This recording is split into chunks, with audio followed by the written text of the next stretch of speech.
chance ou pas d'aller voir en avant-première 50 nuances degrés, enfin 50 nuances plus sombres, qui sort aujourd'hui, et j'avais envie en fait de partager un petit peu mon avis sur ce phénomène qui fut vraiment un engouement en 2015. Je pense qu'il doit avoir bien 2 ans qu'il est sorti, le premier, et voilà, donc on était 1700 réunis à la Ladies Night à Tournai. Donc la Ladies Night, franchement, c'est un chouette événement organisé par Imagix, qui consiste en fait à réunir le premier mardi de chaque mois uniquement les filles pour un film entre guillemets de filles. Donc forcément ici 50 nuances degrés, il fallait s'y prendre énormément de temps à l'avance. Je crois qu'on a dû prendre nos places au mois de novembre. Il y avait juste 9 salles remplies rien que pour 50 nuances. Et donc ces soirées sont organisées avec des partenaires. Il y a tous des partenaires un peu coquins, il y a ou bien des bijoux, des limousines, des partenaires nutri, coach, etc. Et donc ça permet en fait un petit peu de participer à des concours. Souvent il y a des concours, on peut gagner à chaque fois des petits cadeaux, et puis on y va entre copines, et franchement c'est assez fun, on passe un excellent moment, et franchement je trouve ça une très bonne idée d'organiser ce genre de festivités juste à côté de chez moi. Alors, 50 nuances degrés, mon avis. Bien, attention pour celles qui n'ont pas lu le livre ou qui ne sont pas encore allées voir le film. Faites attention que je ne vous dévoile pas trop de choses. Je crois qu'à chaque fois je vous dirai vraiment quelque chose d'important. Je dirai, ou j'écrirai spoiler, comme ça vous savez que vous devez zapper.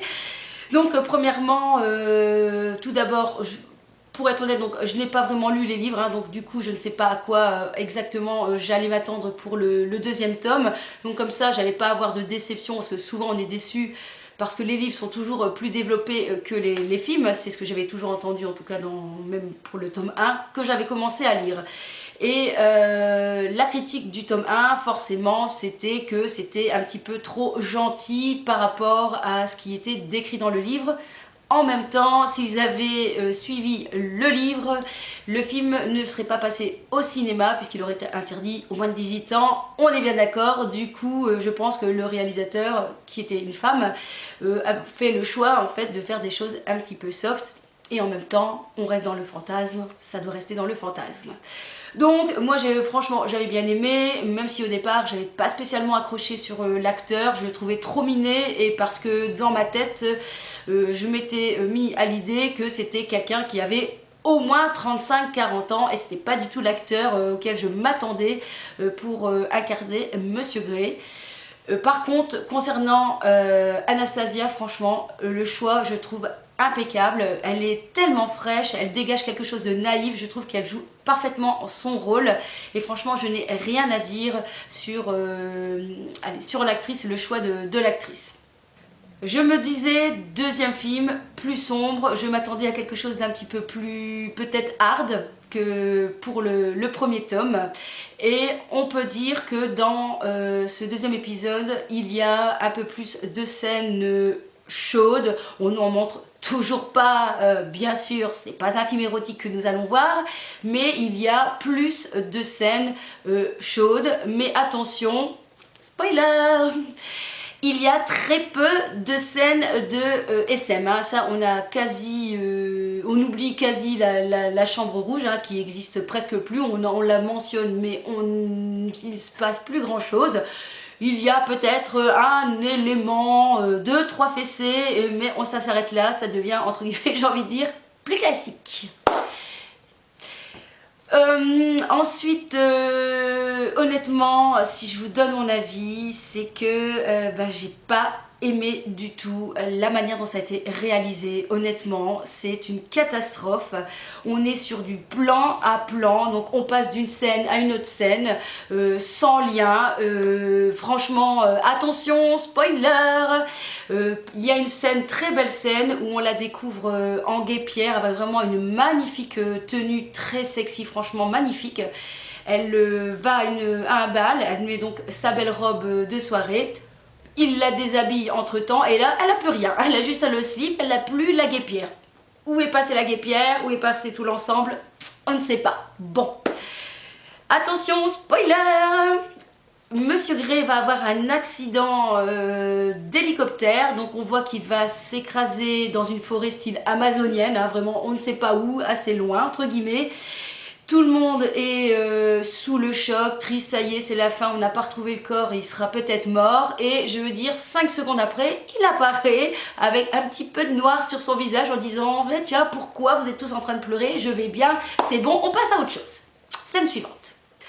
Donc j'ai eu l'impression de suivre un des épisodes du Feu de l'amour ou de Santa Barbara où on met des plans séquences les unes après les autres sans lien. On passe d'une scène sexe à une scène de bal, à une scène sexe, à une scène dans un bateau, à une scène sexe, à une comment je veux dire, une attaque par une personne, comme ça je dis pas trop. Donc franchement, j'ai pas aimé, j'ai trouvé vraiment que la réalisation franchement a été pire que la première. Je m'excuse mais franchement, c'est vraiment trop décousu. C'est vraiment un film très décousu où il y a très peu de liens. J'ai l'impression qu'on a mis des scènes de sexe pour mettre des scènes de sexe, puisqu'elles viennent entrecouper l'histoire comme ça. On dirait que hop, une scène de sexe, tiens, il en faudrait une deuxième, tiens, il en faudrait une troisième. Et pour ça, voilà, j'ai pas accroché. Je trouve que le film vraiment a été très mal réalisé. Il y a quelques scènes cocasses, comme dans le premier épisode, enfin le premier épisode dans le premier... Dans le film numéro 1, il y a quelques scènes cocasses qui nous a fait rire et rigoler, mais je sais qu'aussi il y a des scènes où ça nous a fait rire, mais je dirais plutôt en se moquant, parce qu'on se disait waouh, il est fort quand même, hein. Il est fort, on va essayer de demander à notre homme de faire la même chose. Je sais bien qu'il y en a qui vont dire oui mais en même temps tu vas avoir 50 nuances de Grey, tu vas pas avoir un bon polar ou un bon film de, je ne sais pas, de Roman Polanski ou je ne sais quoi. Donc tu vas t'attendre à un film, voilà, de cette catégorie-là. J'étais déçue de la manière dont ça a été réalisé. Je ne suis pas déçue de l'histoire, puisque l'histoire, voilà, si on a lu le livre, eh bien... on s'attend, on sait quoi s'attendre, mais là franchement c'était trop téléphoné, vraiment j'ai vraiment vu les feux de l'amour, exactement, vraiment ça. Donc en tout cas, sachez que vous n'allez pas spécialement voir un grand film, ah bon, vous vous en doutiez, et que vous risquez peut-être voilà, d'être déçu de beaucoup de choses. Voilà, c'était donc mon point de vue, je ne regrette pas quand même d'y être allée, j'ai passé un excellent moment avec mes copines. C'était sympa de voir quelques petites scènes chaudes, mais à côté de ça, l'histoire et le film, voilà quoi, on peut s'en passer. Mais pourquoi pas le voir le jour de la Saint-Valentin avec son amoureux?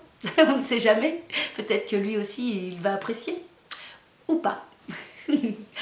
Voilà, eh bien, on se retrouve dans une prochaine vidéo. N'hésitez pas à vous abonner, n'hésitez pas à liker, à me rejoindre dans les différents réseaux. Et puis, et je vous kiss kiss.